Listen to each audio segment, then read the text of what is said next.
El frío de la madrugada te rompe los huesos. Eran las 3 de la mañana en las montañas de Lake Tahoe. El viento descendía por las laderas nevadas como un cuchillo invisible, buscando cualquier espacio de piel expuesta. Mis botas se hundían en la nieve fresca, mientras caminaba hacia el cobertizo de herramientas. Mis manos, gruesas y llenas de callos, sujetaban el mango astillado de una vieja pala. No era una pala cualquiera. Había pertenecido a mi padre. Arturo la compró en 1974, cuando llegó a este país con los bolsillos vacíos y un orgullo que nadie pudo quebrar. Esa noche no había dormido. Me puse las botas, salí al frío y empecé a limpiar los caminos del Sierra Blanca Resort. Cada golpe de la pala contra el hielo era preciso. Guía la nieve, no la empujes. El frío me despejó la mente. Sabía exactamente lo que debía hacer. Ese día, el viejo conserje moriría y el verdadero dueño del resort nacería frente a los ojos de todos.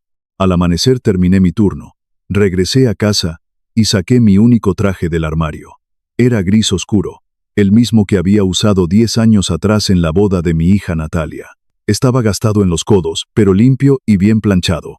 Mi esposa, Abril, se puso un vestido negro sencillo. Recogió su cabello blanco en un moño perfecto. Parecía una reina que no necesitaba corona. Llegamos al resort a las 7 de la noche. El salón de baile estaba iluminado por enormes candelabros de cristal. Había 80 invitados, inversores, políticos, empresarios, el alcalde y varios periodistas. Todos vestían smokines y vestidos de diseñador. El aire olía a pato asado, trufas y vino caro. Abril y yo entramos en silencio. Nadie nos recibió ni nos ofreció champán. Harrison Sterling se había encargado de distribuir los asientos. Su mensaje era evidente. Nos asignó la mesa número 12, la última del salón, junto a las puertas de la cocina. Allí estaban Francisco, mi capataz, 2 mujeres del equipo de limpieza, Abril y yo. Nos habían sentado con la servidumbre, lejos de las cámaras y de la perfecta familia Sterling. Me acomodé sin protestar. Abril tomó mi mano bajo la mesa y apretó con firmeza. Desde aquella esquina podía observarlo todo. En la mesa principal estaba Harrison, moviéndose como si fuera dueño del universo. Saludaba a banqueros, reía con políticos y levantaba su copa con una sonrisa de tiburón. A su lado estaba Luis, mi hijo. Llevaba un smoking que costaba más que mi camioneta. Su esposa, Chloe Sterling, se aferraba a su brazo luciendo un collar de diamantes. Luis parecía feliz, pero era la felicidad vacía de un títere que todavía no sabía que sus hilos estaban a punto de romperse. La cena comenzó. Los meseros, muchos de ellos amigos y compañeros míos, pasaban por nuestra mesa y me miraban con tristeza. Todos sabían que yo era el padre del nuevo gerente general, pero ninguno entendía por qué me habían sentado junto a la cocina. Yo les sonreía y decía que todo estaba bien. A mitad de la cena, Harrison golpeó una copa con una cuchara. El salón quedó en silencio. Tomó un micrófono y comenzó a hablar del futuro del Sierra Blanca Resort, de expansión, modernización y liderazgo joven. Después miró a Luis. Anunció con orgullo que su yerno sería el nuevo gerente general y conduciría el resort hacia una nueva era de prosperidad. Los invitados aplaudieron. Luis se puso de pie y levantó su copa, sonrojado por el alcohol y la admiración. Pero Harrison no había terminado. Tomó una carpeta de cuero negro de la mesa principal y comenzó a caminar hacia las sombras del salón, hacia la mesa número 12. Reconocí la carpeta de inmediato. Mi abogado, Thomas, me había mostrado una copia días antes. Era un acuerdo de transferencia de propiedad. Harrison dejó caer la carpeta frente a mí. Renato dijo con falsa amabilidad: «Es una gran noche para tu muchacho. Está a punto de entrar en las grandes ligas». No respondí. Harrison tocó la carpeta con un dedo. «Para que Luis pueda volar, tienes que dejar de ser una carga. Aquí hay algunos trámites menores, derechos de administración, cesión de intereses y asuntos legales que no necesitas entender». Sus ojos se clavaron en los míos. «Fírmalos. Demuestra que amas a tu hijo lo suficiente como para quitarte de su camino». Antes de que pudiera responder, Luis llegó a la mesa. Su rostro estaba rojo y había bebido demasiado. La presión de la noche, la manipulación de Harrison y su propia inseguridad lo habían convertido en una bomba. «Firma el papel», papá exigió. Algunos invitados cercanos dejaron de conversar. «¿Qué contiene este documento?». Pregunté. Luis soltó una risa amarga. El futuro. Es la única forma de salvar este lugar de tu mediocridad. Harrison me explicó que aún tienes algunos derechos sobre la tierra por culpa del abuelo. Derechos que no mereces y no sabes utilizar. No firmaré algo que no he leído. Luis golpeó la mesa. Las copas temblaron. Fírmalo de una maldita vez. La música se detuvo. 80 pares de ojos se volvieron hacia nosotros. Luis me señaló con el dedo.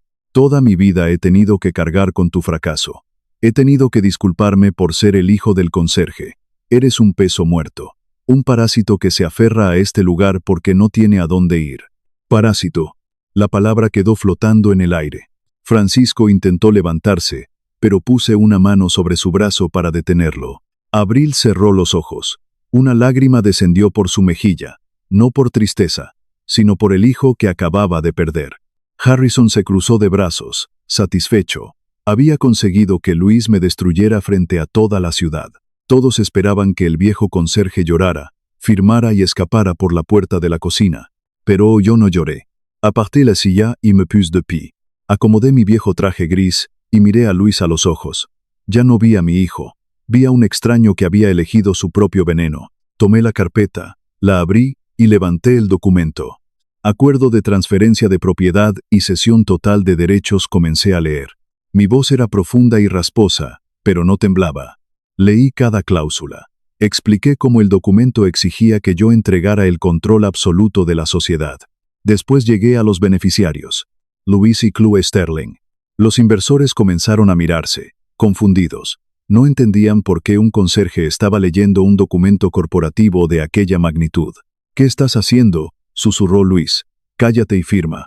Una silla cayó al suelo. Abril se había puesto de pie. Caminó hasta quedar frente a nuestro hijo. No le hables así a tu padre. Su voz no fue un grito, fue un látigo frío. Mamá, no te metas. Esto es un asunto de negocios. ¿Negocios?, respondió ella. ¿Llamas negocios a robarle al hombre que se rompió la espalda para que tú pudieras vestir trajes de seda? Chloe soltó una risa desde la mesa principal. Por Dios, alguien debería sacar a esta gente. Están arruinando la noche. En ese momento, las puertas del salón se abrieron. Era Oscar, mi otro hijo. Llevaba botas de trabajo y una chaqueta de lona gastada. Detrás de él venía Natalia, grabándolo todo con su teléfono. Oscar caminó directamente hacia Luis. Eres un cobarde, dijo. Acabas de llamar parásito al hombre que te dio la vida. Vete, Oscar. No sabes de qué hablas. Sé exactamente de qué hablo. Durante 3 años, le envié a papá $800 cada mes, porque tú me hiciste creer que nuestros padres no tenían dinero para comer. Un murmullo recorrió el salón. Mientras tú comprabas relojes de lujo y jugabas a ser ejecutivo, yo trabajaba horas extras para pagar sus medicinas. Y ahora quieres robarle lo poco que crees que posee. Eres una vergüenza. Luis miró a su alrededor. Vio teléfonos grabando y expresiones de desprecio. Buscó ayuda en Harrison. Pero Harrison ya no sonreía. Miraba fijamente hacia la entrada. Allí estaba Thomas, mi abogado, con un traje negro y un maletín de cuero. Caminó por el pasillo con absoluta tranquilidad. Buenas noches, dijo. Como representante legal de la sociedad matriz de este complejo, debo informarles que el documento presentado esta noche es nulo. Harrison dio un paso al frente. ¿Quién diablos es usted? Seguridad, sáquenlo. Ningún guardia se movió. Francisco levantó una mano y les indicó que permanecieran en sus puestos. Mi nombre es Thomas, respondió mi abogado. Estoy aquí para evitar un fraude corporativo de $94 millones. La cifra cayó sobre el salón como una bomba. Thomas abrió el maletín y mostró varios documentos sellados. El señor Harrison Sterling intentó coaccionar a mi cliente para que cediera sus derechos. Sin embargo, olvidó explicarles quién es realmente mi cliente. Thomas se giró hacia mí e inclinó la cabeza. Damas y caballeros, les presento a Renato, único y absoluto propietario del Sierra Blanca Resort. El silencio fue ensordecedor. Luis palideció. Sus rodillas parecieron ceder. Eso es imposible, susurró. Él es el conserje. Él limpia la nieve. Limpia la nieve de su propia montaña, respondió Thomas. Renato construyó este imperio desde los cimientos y mantuvo su identidad protegida mediante una sociedad anónima para evitar que personas como Harrison Sterling se aprovecharan de su familia. Harrison intentó reír. Esto es una farsa. Yo soy el presidente de la junta administradora. Usted es un empleado, lo interrumpió Thomas. Un empleado que acaba de ser despedido. Sacó otro documento. También tenemos pruebas de que usted negoció ilegalmente la venta del resort a un conglomerado de Denver. Planeaba utilizar a su yerno para obtener la propiedad y liquidarla sin autorización del dueño real. Un hombre de traje azul se levantó de la mesa número 3. «¿Es cierto, Harrison?», gritó. «¿Nos hiciste firmar acuerdos sobre una propiedad que no controlabas?». Harrison levantó las manos, tartamudeando. Pero ya era tarde. El tiburón estaba sangrando, y los demás estaban dispuestos a devorarlo. Chloe se puso de pie. Miró a su padre, después a Luis. «Eres un inútil», le dijo. «Mi padre apostó por ti, y sigue siendo el hijo de un barrendero». Salió del salón sin mirar atrás. Harrison comprendió que su reputación, su fortuna y posiblemente su libertad estaban perdidas. Bajó la cabeza y escapó detrás de ella. Luis quedó solo, rodeado por 80 personas que ahora lo veían como un peón que había intentado sacrificar a su propio rey. Pero la lección aún no había terminado. Miré a Francisco. Él tomó su radio y dio una orden al cuarto de sonido. Los altavoces emitieron un ruido de estática. Después se escuchó la voz de Luis, grabada aquella misma tarde en el vestíbulo. «Es solo el viejo de mantenimiento. No le hagas caso. No entiende cómo funcionan las cosas en el mundo real». La grabación se repitió por todo el salón. Luis se cubrió el rostro. Sus hombros comenzaron a temblar. Thomas conectó su teléfono a la pantalla que Harrison había preparado para su presentación. No apareció un gráfico de beneficios ni el logotipo de los Sterling. Apareció una fotografía en blanco y negro de mi padre, Arturo, tomada en 1974. Estaba de pie en medio de la nieve, con un abrigo gastado y la misma pala de madera que yo utilizaba cada madrugada. Su rostro estaba cansado, pero sus ojos conservaban la esperanza de un hombre que plantaba una semilla para sus nietos. Caminé hacia Luis. Se quitó las manos de la cara. Estaba llorando. «Papá, yo no sabía nada. Te lo juro». «Lo sé», respondí. «Ese fue mi error. Oculté la verdad, porque temía que el dinero te envenenara. Pero el veneno ya estaba dentro de ti. Tu vergüenza por ser quien eras fue lo que te destruyó». Luis cayó de rodillas y sujetó mi chaqueta. «Perdóname, por favor». Miré la fotografía de mi padre y después a mi hijo. «Construí este lugar para darte un sitio donde pararte, no para que te pararas sobre mí».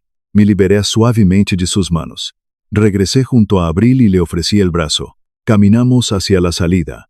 Los políticos y empresarios apartaron la mirada con vergüenza, pero cuando pasamos junto a las puertas de la cocina, Francisco comenzó a aplaudir. Después se unieron los camareros, las mujeres de limpieza, los cocineros y los guardias. El aplauso de aquellos trabajadores invisibles resonó como una tormenta limpiando la montaña. Salimos al frío de la noche. Por primera vez en décadas, respiré sin el peso de mi secreto. Los meses siguientes trajeron el deshielo. Thomas demandó a Harrison por fraude, extorsión y conspiración. Perdió su fortuna, fue expulsado de sus empresas y quedó enfrentando varios años de prisión. Chloe solicitó el divorcio al día siguiente del banquete. Vació las cuentas de Luis y desapareció. Yo asumí públicamente el control del Sierra Blanca Resort. Sin embargo, no abandoné mi uniforme ni mi rutina. Continué levantándome a las 3 de la mañana y limpiando la nieve. La diferencia era que ahora todos sabían que caminaban sobre mi tierra. Nombré a Oscar director de operaciones. Su honestidad y disciplina transformaron el resort. Natalia se hizo cargo del departamento legal junto a Thomas. Luis lo perdió todo. Su esposa, su puesto y su orgullo. Se mudó a un pequeño apartamento en el valle y pasó meses intentando reconstruir al hombre que había destruido. Ayer por la mañana, la primera gran tormenta del invierno volvió a golpear la montaña. Yo estaba en el cobertizo afilando la pala de mi padre cuando escuché pasos sobre la nieve. Era Luis. Ya no llevaba un abrigo italiano ni zapatos de diseñador. Vestía una chaqueta de lona, botas de trabajo y un gorro de lana. Su rostro estaba rojo por el frío y sus manos desnudas temblaban. Nos miramos en silencio. Papá dijo finalmente: «Una cerca del perímetro sur está a punto de caer por el peso de la nieve». Esperé. Luis bajó la mirada, tragándose el último resto de su orgullo. «¿Tienes unos guantes que puedas prestarme? Quiero ayudarte a repararla». Vi arrepentimiento en sus ojos. No palabras vacías, sino una verdadera necesidad de redención. Fui hasta un estante y tomé un par de guantes de cuero gastados. Se los entregué. Le quedaban grandes, pero cerró los puños y sintió el cuero áspero contra su piel. Tomé mi pala. Salimos juntos del cobertizo y caminamos hacia la tormenta. El silencio entre nosotros ya no era un muro. Era el silencio de dos hombres que comprendían que el respeto no se hereda en un documento. Se gana con las manos en la tierra, soportando el peso de la nieve. Guía la nieve, no la empujes. Mi padre tenía razón. La montaña siempre termina enseñándote la verdad, siempre que tengas paciencia para escucharla. El metal de la pala raspa contra el asfalto congelado. Es un sonido áspero, rítmico, un sonido que he escuchado casi todos los días de mi vida durante los últimos 40 años. Guía la nieve, no la empujes. Esa era la filosofía de mi padre. Me lo dijo la primera vez que me trajo a esta montaña, cuando yo era solo un muchacho que temblaba dentro de un abrigo prestado. Si intentas empujar la nieve con fuerza bruta, te vas a romper la espalda. Tienes que entender su peso, encontrar su ángulo, y dejar que el movimiento haga el trabajo. Es una lección sobre la naturaleza, pero también es una lección sobre los hombres. A mis 68 años, mi espalda ya conoce el precio de ignorar esa regla. Respiro profundo. El aire helado me quema los pulmones. A mi lado, escucho el crujido de otras botas acercándose en la oscuridad. Es Francisco, mi capataz de mantenimiento.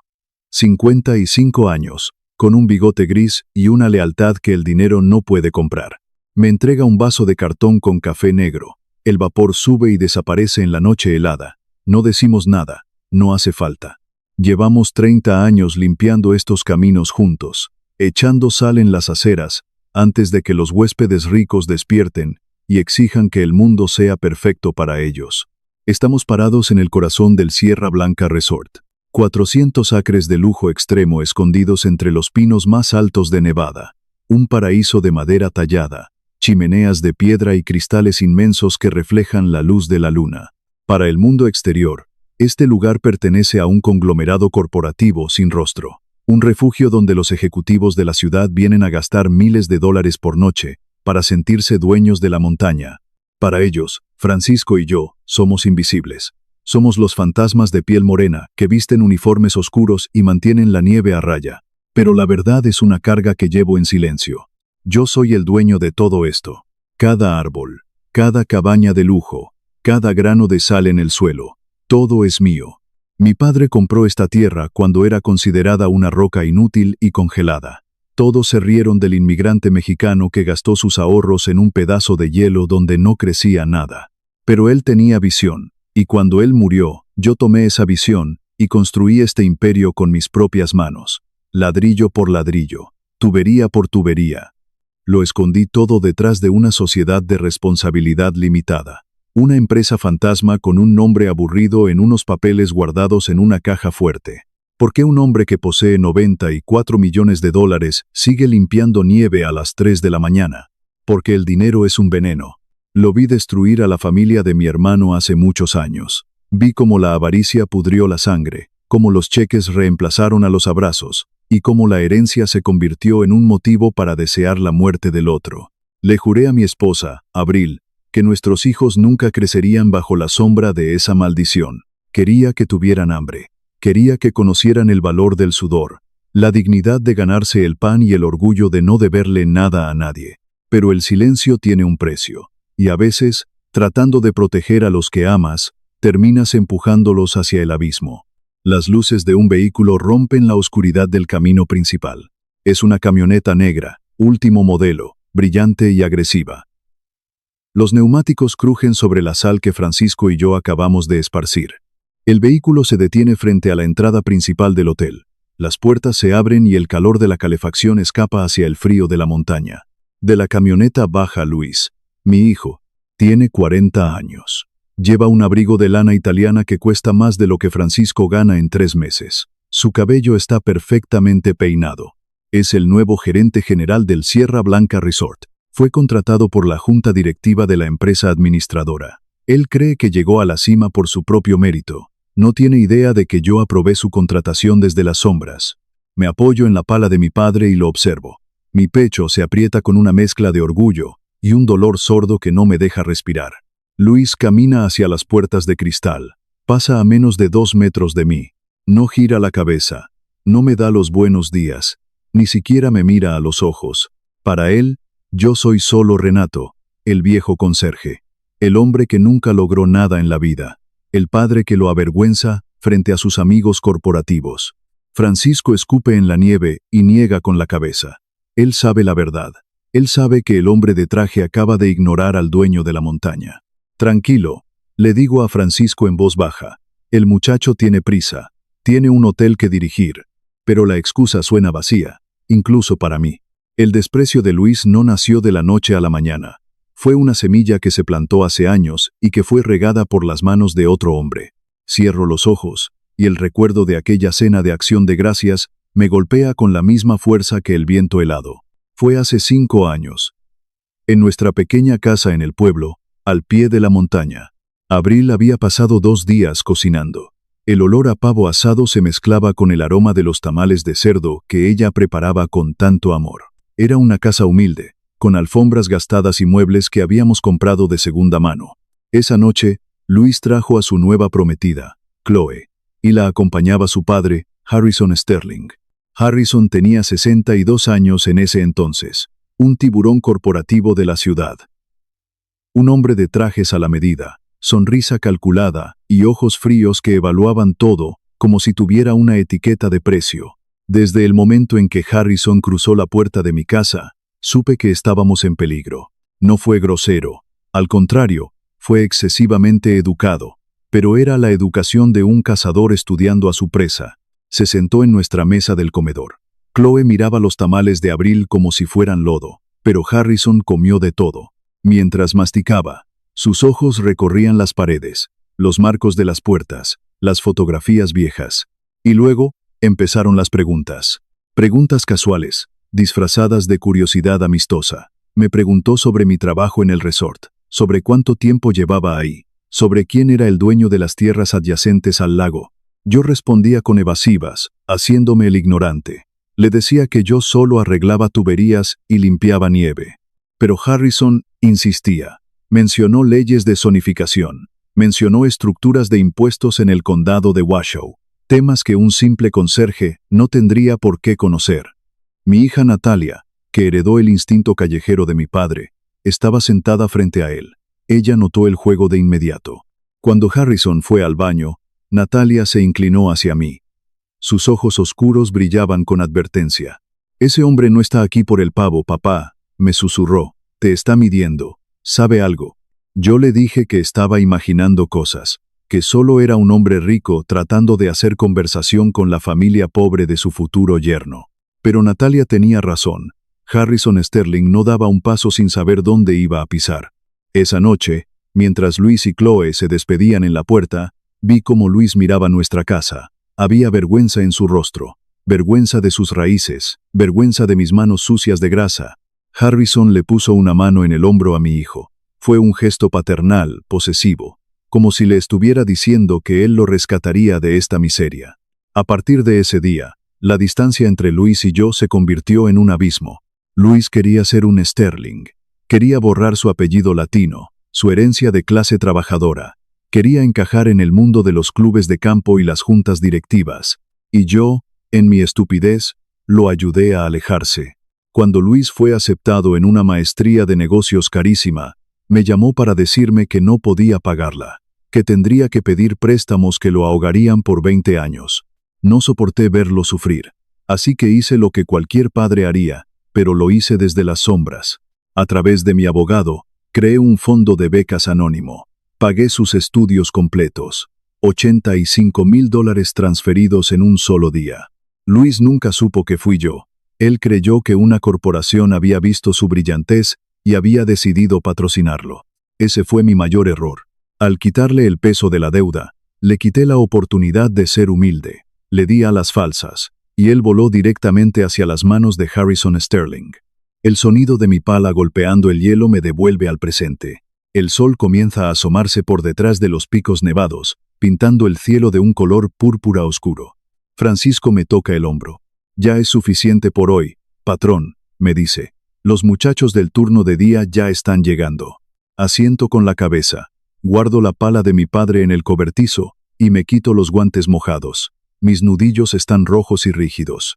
Camino hacia mi vieja camioneta, estacionada en la parte trasera del complejo, lejos de los vehículos de lujo de los huéspedes.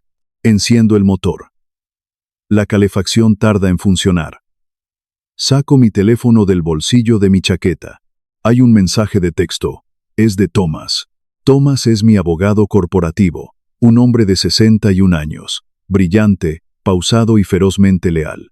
Conoce mis secretos mejor que el cura del pueblo. El mensaje es corto. Ven a mi oficina en Reno, ahora.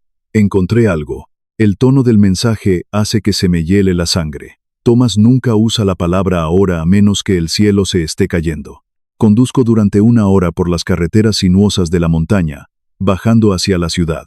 El paisaje blanco se convierte en asfalto gris y edificios de concreto. La oficina de Thomas está en el último piso de un edificio discreto. No hay letreros ostentosos, solo puertas de madera gruesa y una quietud asfixiante. Cuando entro a su despacho, Thomas no me ofrece café, no me pregunta por Abril. Está de pie frente a la ventana, mirando el tráfico de la ciudad. Su rostro está tenso. Las arrugas alrededor de sus ojos parecen más profundas de lo normal. Siéntate, Renato, me dice, señalando la silla de cuero frente a su escritorio. Me siento. El cuero cruje bajo mi peso. Thomas camina hacia el escritorio y desliza una carpeta negra hacia mí. ¿Qué es esto?, pregunto, sintiendo una presión extraña en el pecho. Es el resultado de 6 meses de investigación, responde Thomas. Su voz es baja, casi un susurro. Harrison Sterling ha estado cavando, Renato. Ha estado cavando profundo. Miro la carpeta sin abrirla. El nombre de Harrison en la boca de Thomas suena como una sentencia de muerte. ¿Qué encontró?, pregunto. Thomas se apoya en el borde del escritorio. Encontró la empresa fantasma. Encontró los registros de impuestos del condado. Encontró la conexión entre tu nombre y la sociedad de responsabilidad limitada.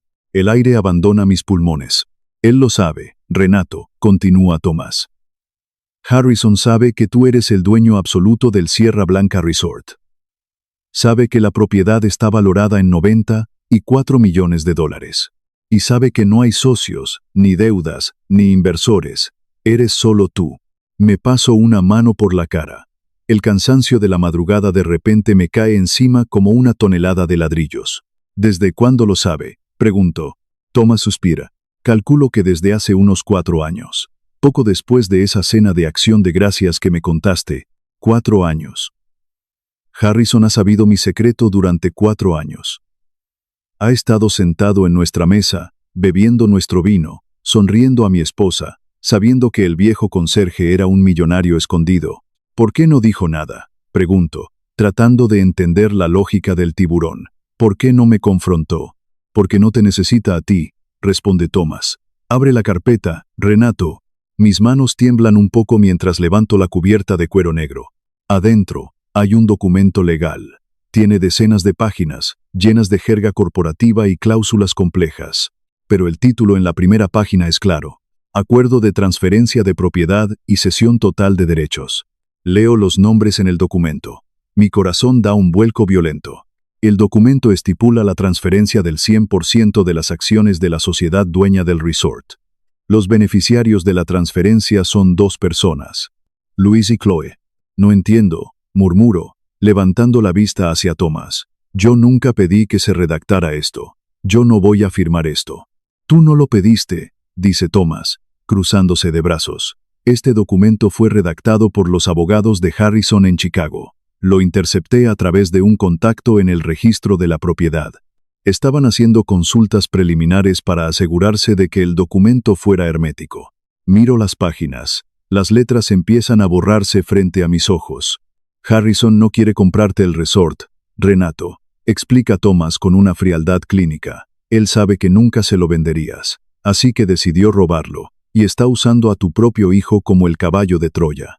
La metáfora me golpea en el estómago. Harrison ha pasado los últimos 4 años moldeando a Luis. Lo ayudó a conseguir el puesto de gerente general. Lo llenó de elogios, de trajes caros, de validación. Le hizo creer que yo era un estorbo, un ancla que lo arrastraba hacia la mediocridad. Harrison preparó el terreno para que, cuando llegara el momento, Luis fuera quien me pusiera este papel enfrente. Luis te va a pedir que firmes esto, dice Thomas. Harrison le hará creer que es un simple trámite, una transferencia de derechos menores, o una reestructuración para proteger los activos de la familia. Harrison sabe que Luis te desprecia lo suficiente como para no hacer preguntas, y sabe que tú amas a Luis lo suficiente como para firmar cualquier cosa que él te pida con tal de recuperar su amor. El silencio en la oficina es ensordecedor. Solo se escucha el latido acelerado de mi propio corazón. Una vez que firmes, continúa Thomas, implacable, la propiedad pasa a Luis y Chloe. Y como están casados bajo bienes mancomunados, Harrison tendrá el control total a través de su hija. Venderán el resort a un conglomerado en Denver, liquidarán los activos, y tú te quedarás limpiando nieve en una montaña que ya no te pertenece. Cierro la carpeta de golpe. El sonido resuena como un disparo. Mi silencio, mi maldito silencio. Pensé que al ocultar el dinero estaba protegiendo a mi familia. Pensé que estaba construyendo un escudo contra la avaricia. Pero lo único que hice fue dejar a mi hijo ciego en un campo minado. Lo dejé vulnerable a un depredador que supo usar su inseguridad como un arma. ¿Qué hacemos?, pregunta Thomas. Su voz pierde la frialdad profesional y se llena de una preocupación genuina. Podemos demandarlos por intento de fraude. Podemos bloquear cualquier transferencia. Puedo destruir a Harrison legalmente antes de que termine el día. Solo dame la orden, Renato. Miro por la ventana. El sol ya ilumina las calles de Reno. La gente camina apresurada, ajena a las guerras silenciosas que se libran en estas oficinas. Pienso en Luis. Pienso en la forma en que me ignoró esta mañana. Pienso en la vergüenza en sus ojos. Si Thomas destruye a Harrison ahora, Luis nunca sabrá la verdad. Luis pensará que yo arruiné a su suegro por envidia. Pensará que soy el villano. Y lo más importante, lo más aterrador de todo, no sé si Luis es una víctima inocente en este plan. ¿Acaso Luis sabe lo que está en este documento? ¿Acaso mi hijo, mi propia sangre, está dispuesto a robarme para complacer a su nuevo padre rico? Esa es la pregunta que me quema el alma, y necesito la respuesta, aunque me destruya. No hagas nada, Thomas, digo finalmente. Mi voz suena ronca, como si hubiera tragado arena. Thomas me mira, incrédulo. ¿Estás loco, Renato? Tienen el arma cargada y apuntando a tu cabeza. Lo sé, respondo, poniéndome de pie. Pero quiero ver quién aprieta el gatillo. Agarro la carpeta negra y me la guardo bajo el brazo. No vamos a detenerlos, Thomas. Vamos a dejar que Harrison siga adelante. Vamos a dejar que Luis me traiga este papel. Thomas niega con la cabeza, preocupado. Es un juego muy peligroso, viejo amigo. Si firmas ese documento frente a testigos, les darás el poder legal para bloquear tus cuentas y liquidar los activos casi de inmediato. No voy a firmar nada, digo, caminando hacia la puerta, pero voy a dejar que crean que ganaron. Voy a dejar que la nieve se acumule, y cuando el peso sea insoportable, voy a dejar que la montaña caiga sobre ellos. Salgo de la oficina y bajo al estacionamiento. El aire de la ciudad no es tan frío como el de la montaña, pero el hielo que siento ahora está dentro de mis venas. Conduzco de regreso al Sierra Blanca Resort. El plan de Harrison es perfecto. Ha calculado cada variable, cada debilidad psicológica de mi familia. Pero cometió un error. Él cree que porque limpio nieve, soy un hombre débil. Cree que porque guardo silencio, soy un hombre estúpido. No sabe que la paciencia es el arma más letal de un hombre que no tiene nada que perder. Llego al complejo. El estacionamiento está lleno de autos de lujo. Los huéspedes caminan con sus abrigos caros, riendo, bebiendo chocolate caliente. Veo a Luis a lo lejos. Está de pie junto a la entrada principal, hablando con un grupo de inversores. Sonríe, se ve seguro, arrogante. Se ve exactamente como Harrison Sterling. Aparco mi vieja camioneta en la parte de atrás. Me pongo mi chaqueta de trabajo. Me pongo mis guantes húmedos. Saco la pala de mi padre del cobertizo. El cielo se está nublando otra vez. Viene una tormenta. Guía la nieve, no la empujes. Miro a mi hijo desde la distancia. Mi corazón se rompe un poco más con cada segundo que pasa. Voy a esperar, Luis. Voy a esperar a que vengas a mí con ese papel en las manos. Y entonces, sabré si todavía tengo un hijo, o si solo me queda un enemigo. Los días que siguieron a esa promesa fueron los más largos y oscuros de mi vida. El peso de la espera es una tortura que no deja marcas en la piel, pero te tritura los huesos por dentro. Cada mañana, me levantaba a las 3 de la madrugada para limpiar los caminos del resort. Cada tarde, me ponía mi uniforme gris de mantenimiento y caminaba por los pasillos de mi propio imperio, fingiendo ser un fantasma. Y cada día, observaba a mi hijo hundirse más en el pantano que Harrison Sterling había creado para él. Luis había asumido el cargo de gerente general con una soberbia que me daba náuseas. Caminaba por el vestíbulo principal con el pecho inflado, dando órdenes a hombres y mujeres que llevaban trabajando en esta montaña desde antes de que él naciera. Yo lo veía desde las sombras. Lo veía despedir a empleados veteranos porque no encajaban con la nueva imagen corporativa. Lo veía reírse de los chistes crueles de Harrison. Pero el golpe más duro no vino de una decisión de negocios. Vino en una tarde de martes, frente a la gran chimenea de piedra del salón principal. Yo estaba arrodillado en el suelo, apretando una válvula de gas que se había aflojado. Mis manos estaban manchadas de grasa negra. El olor a metal y aceite impregnaba mi uniforme. Escuché pasos acercándose. El sonido inconfundible de tacones caros golpeando el suelo de madera de roble. Eran Luis y su esposa, Chloe. Chloe llevaba un abrigo de invierno blanco, inmaculado. Olía a perfume francés y a desprecio. Se detuvo a un par de metros de mí, arrugando la nariz como si hubiera pisado algo muerto. Luis venía a su lado, revisando unos documentos en su teléfono. Chloe señaló en mi dirección con un dedo perfectamente cuidado. Le preguntó a Luis, con esa voz aguda y cargada de veneno, por qué su padre tenía que hacer reparaciones en las áreas de los huéspedes durante el día. Dijo que el olor a grasa le estaba dando dolor de cabeza. Dijo que era inaceptable para un resort de esta categoría tener a familiares así a la vista. Yo dejé de mover la llave inglesa. Me quedé completamente quieto, arrodillado en el suelo. No levanté la mirada, solo esperé. Esperé a que mi hijo, el niño al que le enseñé a caminar, el niño al que le curé las rodillas raspadas, el hombre cuya educación pagué en secreto, abriera la boca para defenderme. Esperé a que le exigiera a su esposa que midiera sus palabras, que ese hombre merecía respeto. El silencio de Luis duró apenas unos segundos, pero para mí fue una eternidad. Finalmente, Luis guardó su teléfono, suspiró con fastidio, me miró de reojo, asegurándose de que yo estuviera escuchando, y luego miró a Chloe. Le dijo que tenía razón. Le dijo que hablaría con el capataz para que el personal de mantenimiento usara las entradas de servicio y no molestara a los huéspedes. Luego, con una voz fría y vacía, Luis añadió que, aquí adentro, yo era solo el viejo de mantenimiento, que no me hiciera caso, que yo no entendía cómo funcionaban las cosas en el mundo real. Aquí, es solo el viejo de mantenimiento. Esas palabras salieron de la boca de mi propio hijo. No me levanté, no grité, no le dije que el suelo que estaba pisando me pertenecía. Apreté la mandíbula hasta que sentí el sabor a sangre en mi boca. Apreté la llave inglesa con tanta fuerza que mis nudillos crujieron. Los vi alejarse caminando juntos. Chloe se reía de algo que Luis le dijo. Esa tarde, cuando terminé mi turno, me senté en mi camioneta durante 1 hora. No encendí el motor, solo me quedé mirando el volante, sintiendo cómo el frío de la montaña se metía en la cabina.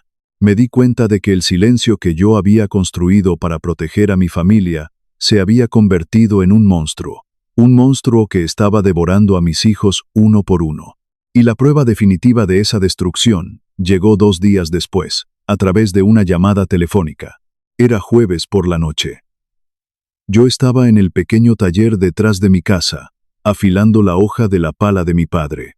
Mi teléfono sonó. Era Oscar, mi otro hijo. Oscar tiene 36 años. Es un hombre de manos ásperas, espalda ancha y un corazón que no sabe de dobleces. Trabaja en la construcción en el valle. Es el único de mis hijos que nunca se avergonzó de mis botas sucias. Contesté la llamada. La voz de Oscar sonaba apagada, rota. Me preguntó cómo estaba. Le dije que bien, que el invierno estaba siendo duro pero que había trabajo. Hubo un largo silencio en la línea. Escuché a Oscar tragar saliva. Me confesó que había solicitado un puesto de supervisor de mantenimiento en el Sierra Blanca Resort. Quería trabajar cerca de mí. Quería asegurarse de que yo no estuviera cargando cosas pesadas a mi edad. Le pregunté qué había pasado. ¿Por qué no me lo había dicho antes? Oscar me explicó que tuvo la entrevista esa misma mañana, y que la entrevista fue con el nuevo gerente general, con su propio hermano. Luis lo rechazó. Oscar me contó, con la voz temblando de vergüenza, las palabras exactas que Luis usó. Luis le dijo que el resort estaba buscando una imagen corporativa más refinada. Le dijo que su currículum de obrero no encajaba con la visión de lujo que la familia Sterling quería proyectar. Luis le dijo a su propio hermano que no era lo suficientemente bueno para limpiar los pasillos del hotel. Cerré los ojos. El dolor en mi pecho era tan agudo que tuve que apoyarme en la mesa de trabajo para no caer. Pero Oscar no había terminado. Me dijo que lo sentía mucho. Me dijo que él solo quería el trabajo para poder ganar un poco más de dinero y ayudarme a pagar mis medicinas para la presión. Me recordó que él me había estado enviando $800 cada mes durante los últimos 3 años. $800 que él sacaba de su propio sudor, privándose de cosas para su propia familia, porque creía que su padre era un conserje pobre que apenas llegaba a fin de mes. La culpa me golpeó como un martillo en el cráneo. Yo nunca toqué un solo centavo de ese dinero. Lo depositaba intacto en una cuenta de ahorros a nombre de los hijos de Oscar. Pero el hecho de que él hiciera ese sacrificio, mientras Luis nadaba en arrogancia y desprecio, me hizo ver la magnitud de mi error. Mi mentira estaba castigando al hijo bueno y premiando al hijo malo. Le dije a Oscar que no se preocupara, que yo estaba orgulloso de él, que él valía más que todos los gerentes de traje juntos. Colgué el teléfono y me quedé mirando la pared de madera del taller. Esa misma noche, mi hija menor, Elena, vino a visitarnos. Elena tiene 29 años, es enfermera. Tiene los ojos oscuros y penetrantes de mi madre. Ella siempre ha tenido un sexto sentido para las mentiras. Se sentó en la mesa de la cocina, bebiendo té con Abril. Yo estaba en la esquina, fingiendo leer el periódico. Elena miró a su alrededor. Miró los muebles viejos, las cortinas descoloridas. Luego me miró a mí. Me dijo que esta familia se sentía como una casa llena de habitaciones cerradas con llave. Me dijo que podía sentir que había un muro invisible entre nosotros.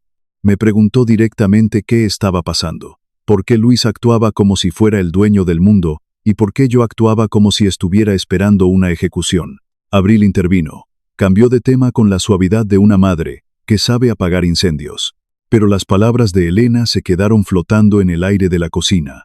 La casa de las habitaciones cerradas. Esa noche, cuando Elena se fue, la casa quedó en un silencio sepulcral. Faltaban solo 24 horas para el gran banquete de promoción de Luis. Un evento de gala organizado por Harrison Sterling para presentar a Luis ante la alta sociedad de Lake Tahoe y los medios de comunicación locales. Yo estaba sentado en la mesa de la cocina, mirando el fondo de una taza de café frío. Abril entró en la habitación. Mi esposa tiene 65 años. Su cabello está completamente blanco, pero su postura es tan firme como el primer día que la conocí. Ella es el ancla de mi vida, la única persona en el mundo que conoce el secreto de los $94 millones. Se sentó frente a mí. Sus manos, cálidas y suaves, tomaron las mías, que estaban frías y llenas de cicatrices.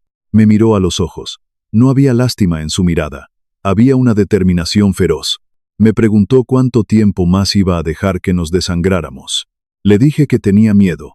Le confesé que si Luis me entregaba ese documento de transferencia, significaría que lo había perdido para siempre, que mi hijo era un ladrón. Abril apretó mis manos. Se levantó de la mesa y caminó hacia el viejo trastero del pasillo. Escuché el sonido de una caja de madera abriéndose. Regresó a la cocina con un sobre de papel amarillento en las manos. Lo puso sobre la mesa, justo frente a mí. Reconocí la letra de inmediato. Era la caligrafía gruesa y temblorosa de mi padre, Arturo. Abril me explicó que Arturo le había dado esa carta hace 21 años, unas semanas antes de morir. Le hizo prometer que solo me la entregaría cuando el peso de la montaña fuera demasiado grande para mis hombros. Mis manos temblaban mientras abría el sobre. El papel olía a polvo y a tiempo pasado. La carta era corta, escrita en español, con las palabras directas de un hombre que no tenía tiempo para adornos.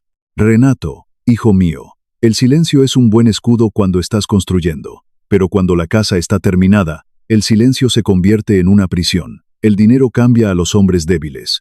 Si algún día ves que la avaricia entra por la puerta de tu casa, no te quedes callado. Un padre que no corrige a su hijo, lo está condenando. No dejes que nadie pisotee tu sudor, ni siquiera tu propia sangre. Las lágrimas, que había contenido durante años, finalmente cayeron sobre el papel viejo. Arturo lo sabía. Incluso antes de que el resort fuera un imperio, mi padre sabía que el dinero traería lobos, y sabía que mi instinto sería esconderme. Abril se acercó y me abrazó por la espalda. Apoyó su barbilla en mi hombro. Me dijo al oído que la espera había terminado. Me dijo que mañana iríamos a ese banquete, que nos pondríamos nuestra mejor ropa, y que si Luis y Harrison querían jugar a ser los dueños de la montaña, nosotros les enseñaríamos quién era el verdadero dueño de la tormenta.